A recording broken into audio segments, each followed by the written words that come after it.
Valeur efficace d'une tension périodique. Rappel. Tension continue. Une tension est dite continue si elle ne change pas de signe, qu'elle soit constante ou non. En effet, le terme continu recouvre plusieurs types de tensions, entre autres les tensions parfaitement continues, les tensions ondulées laissées, les tensions variables unidirectionnelles, les redressées non filtrées. Exemple de tension continue, la tension parfaitement continue, une tension après redressement double alternance, une tension sinusoïdale mais positive, une tension quelconque, une tension carrée, mais toujours positive. Une tension alternative, on appelle tension alternative toute tension qui est périodique et ayant une valeur moyenne nulle. Il ne faut pas confondre ici entre la valeur moyenne, la valeur maximale et la valeur efficace. Exemple de tension alternative, nous avons les tensions carrées, les tensions sinusoïdales, ou encore une tension rectangulaire. Et le dernier exemple, c'est la tension triangulaire. Définition de la valeur efficace. On appelle valeur efficace d'une tension U, notée UF, la valeur d'une tension continue constante V qui produirait les mêmes effets que U sur un dipôle purement résistif. Remarque, cette définition s'applique sur toutes sortes de tensions, continues, alternatives ou autres. Dans le cas d'une tension périodique, la valeur efficace est calculée sur une période T. Qu'elle soit une tension ou un courant, la valeur efficace sert surtout pour le calcul de la puissance active, P égale UI K, avec K, le facteur de puissance. Détermination de la valeur efficace.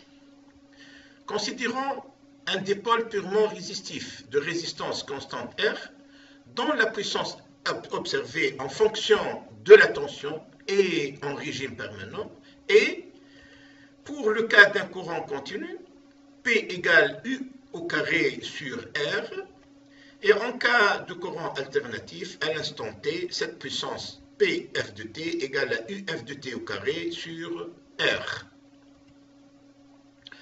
Observation. Du moment que la tension continue constante et celle alternative produisent les mêmes effets, alors, en termes d'échauffement par effet Joule, le dipôle va chauffer de la même façon et par suite absorber la même quantité d'énergie, qu'il soit sous tension continue ou sous tension alternative, je veux dire tension continue constante. Calculons cette énergie absorbée sur une période T pour les deux cas. Pour le cas de la tension continue constante, cette énergie que j'ai notée ETCC est égale à P fois T, égale à U au carré sur R fois T. Pour le cas d'une tension périodique, cette énergie que j'ai notée ETP est égale à 1 sur R, intégrale entre 0 et T de UF de T au carré dt. Étant donné que les deux énergies sont égales, c'est-à-dire ETCC égale ETP, donc U au carré sur R facteur de T est égal à 1 sur R, l'intégrale de UF de T au carré dt. En éliminant le R, on obtient U au carré égale à 1 sur T, facteur de l'intégrale UF de T au carré dt. C'est-à-dire comme si on a calculé la moyenne de la tension au carré sur une période. D'où on tire la valeur de U qui est égale à racine carrée de l'intégrale de UF de t au carré dt sur t. Application à la tension alternative sinusoïdale. Expression générale de la tension. L'expression générale de la tension sinusoïdale est généralement écrite comme suite, c'est-à-dire UF de t égale U max sinus oméga t plus phi. Avec U max, la valeur maximale de la tension. L'oméga qui est égal à 2pi f égale à 2pi sur t, c'est la pulsation en radians par seconde. Le t étant la période et alpha est l'angle de déphasage par rapport à l'origine du temps. Détermination de U. Appliquons l'équation E1 en remplaçant UF de t par l'expression de la tension alternative que nous venons de citer, l'alternative sinusoïdale, et en considérant un angle de déphasage nul, ce qui nous permet d'obtenir U égale racine carrée de l'intégrale entre 0 et t de U max sinus oméga t au carré dt, le tout sur t.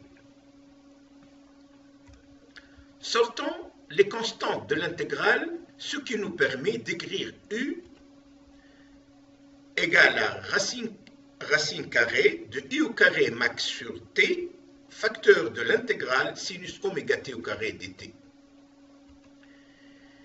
Rappel de quelques formules trigonométriques qui vont nous servir pour la suite de la détermination de U. Premièrement, on sait que le sinus carré de alpha plus cosinus carré de alpha égale à 1 et que cosinus A plus B égale à cosinus A facteur de cosinus B moins sinus A facteur de sinus B. Si on considère que A égale à B et qu'on les remplace tous les deux dans l'équation 2 par alpha, on obtient cosinus 2 alpha égale cosinus carré de alpha moins sinus carré de alpha. De la première équation, c'est-à-dire sinus carré alpha plus cosinus carré alpha égale à 1, nous tirons que cosinus carré alpha égale 1 moins sinus carré alpha. Et en remplaçant cosinus carré alpha par 1 moins sinus carré alpha, on obtient cosinus 2 alpha égale 1 moins sinus carré alpha. Ou encore, 2 sinus carré alpha égale à 1 moins cosinus 2 alpha. C'est-à-dire, sinus carré alpha égale à 1 moins cosinus 2 alpha sur 2. Remplaçons dans l'équation 5 alpha par oméga t, ce qui nous permet d'écrire sinus carré oméga t égale 1 moins cosinus 2 oméga t sur 2. Remplaçons sinus carré alpha dans l'équation E2 par cette valeur. On obtient U égale racine carrée de U carré max sur t, facteur de l'intégrale de 1 moins cosinus 2 oméga t sur 2 dt.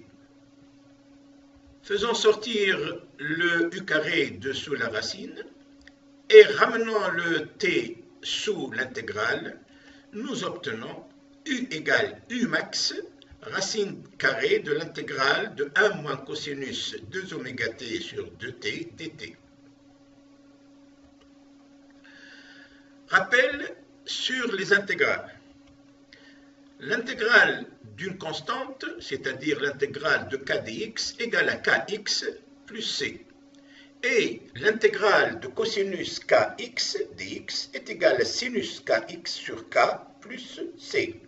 Aussi, l'intégrale de la somme de deux fonctions, c'est-à-dire l'intégrale de f de x plus g de x dx, est égale à la somme des intégrales de f de x et de g de x. Toujours dans le même intervalle.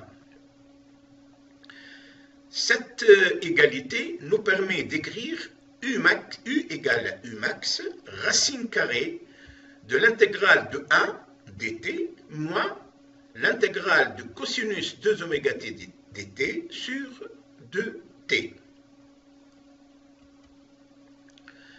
Donc, l'intégrale de 1 dt égale à t, et l'intégrale de cosinus 2 oméga t égale sinus 2 oméga t sur 2 oméga, d'où, calculant les deux intégrales, donc on a la première, elle est égale à t, et la deuxième est égale à sinus 2 oméga t sur 2 oméga, moins sinus 2 oméga t 0 sur 2 oméga. En remplaçant oméga par 2pi sur t, on obtient sinus 2 fois 2pi fois t sur t sur 2 oméga, moins sinus de 2 fois 2pi 0 sur t sur 2 oméga. Et comme sinus k de p égale à 0 et sinus 0 est égal à 0, donc cette entité, toute l'entité est égale à 0. En remplaçant dans l'équation E4 les parties de l'intégrale par leur valeur, on obtient U égale U max, facteur de racine de carré de t moins 0 sur 2t. C'est-à-dire U égale U max, racine carrée de t sur 2t. Ou encore U égale U max sur racine de 2. D'où finalement, la tension efficace UF est égale à la tension maximale sur racine de 2. Ou encore, la tension maximale est égale à racine de 2 facteur de U efficace. Quelques valeurs efficaces pour des tensions périodiques. Première tension, une tension sous forme de dents de scie.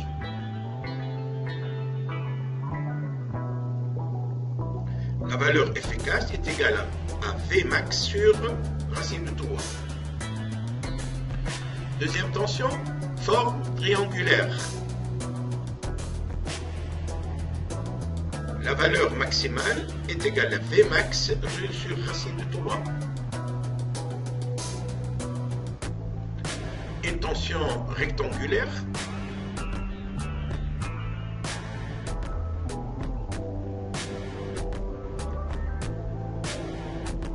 La valeur efficace est égale à Vmax.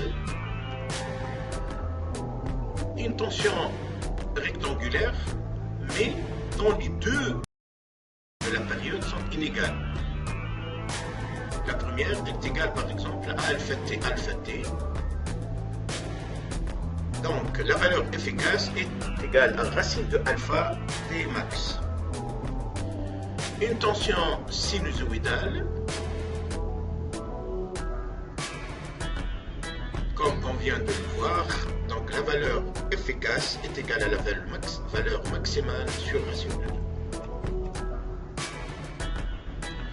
2. Une tension obtenue par redressement simple alternance, on a le V efficace est égal à Vmax sur racine de 2.